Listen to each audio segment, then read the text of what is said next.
दोस्तों हमारी धरती सौर मंडल का एकलौता ऐसा ग्रह है जहाँ जीवन भरपूर है, जहाँ नदियाँ बहती है, पक्षियाँ छेकते हैं और मौसम बदलता ही रहता है। लेकिन आज जो हम धरती का ये रूप देख रहे हैं वो हमेशा से ऐसा नहीं था दोस्तों। कभी हमारा ग्रह भी दूसरे ग्रहों की तरह बेजान और बेरंगीला था।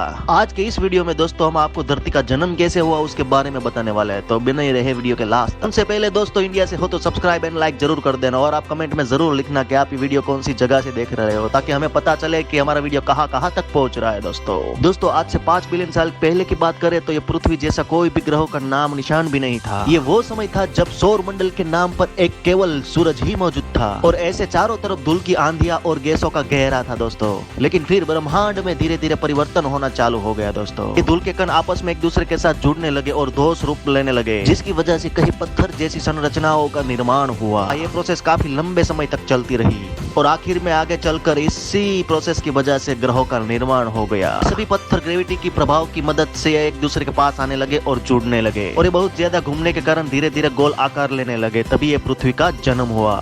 हाँ, ये एक शुरुआत थी। पृथ्वी को अपने असली रूप में आने के लिए लंबे रूप से गुजरना था दोस्तों। अभी पृथ्वी केवल आग का एक गर्म गोला था। इसका तापमान 1200 डिग्री सेल्सियस से भी ज्यादा था। इसमें चारों तरफ खोलते लावा के समुद्र थे। चारों तरफ कार्बन डाइऑक्साइड का घेरा था, नहीं वायुमंडल था और नहीं पानियों का नामो निशान था। हम ऐसा बोल सकते हैं कि पृथ्वी पर कुछ भी नहीं था, पर उसके बाद कुछ ऐसा हुआ कि सारी पृथ्वी बदल गई। एक त्रेया नाम का ग्रह जिसका आकार मंगल ग्रह की तरह था और 15 किलोमीटर प्रति सेकंड की रफ्तार से आया और पृथ्वी से टकराया। दोनों ग्रहों आपस में टकराने के कारण पृथ्वी का आकार और बड़ा हो गया। उसी दौरान त्रेया ग्रह का जब पृथ्वी से टकराया तो वो पृथ्वी का एक छोटा हिस्सा अलग हो गया, जो अभी अकेले पृथ्वी का उपग्रह और हमारा प्यारा चंद्रमा है। अब हमारी पृथ्वी का आकार काफी बड़ा हो गया था, जिसके कारण गुरुत्वाकर्षण बल भी बढ़ रहा था। पर हाँ, अभी तक वायुमंडल का निर्माण नहीं हुआ था।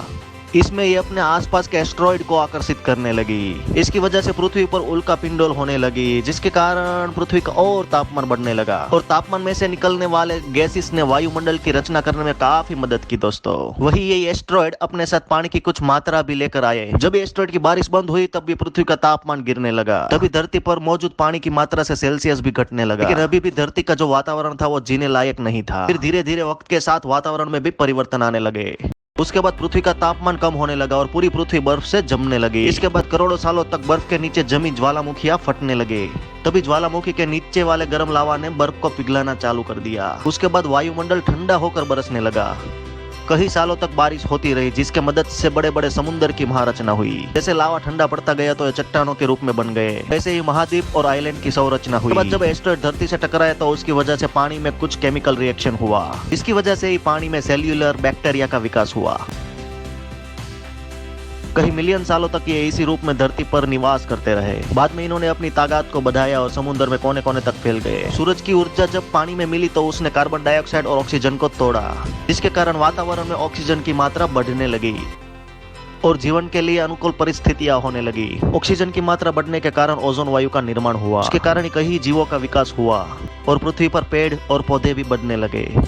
के कारण ही दोस्तों जंगल का निर्माण हुआ। फिर धीरे धीरे समुद्र के दूसरे जीव और जंतु का विकास हुआ। यही पानी में रहने वाले जीव जंतु का कुछ ऐसा निर्माण हुआ कि वो जमीन में भी रहने लगे। धीरे धीरे जीवों ने पृथ्वी पर अपना बसेरा चालू कर दिया, जिसमें कुछ छोटे तो कुछ बड़े जानवर थे। ऐसी एक प्रजाति डायनासोर भी थी दोस्तों।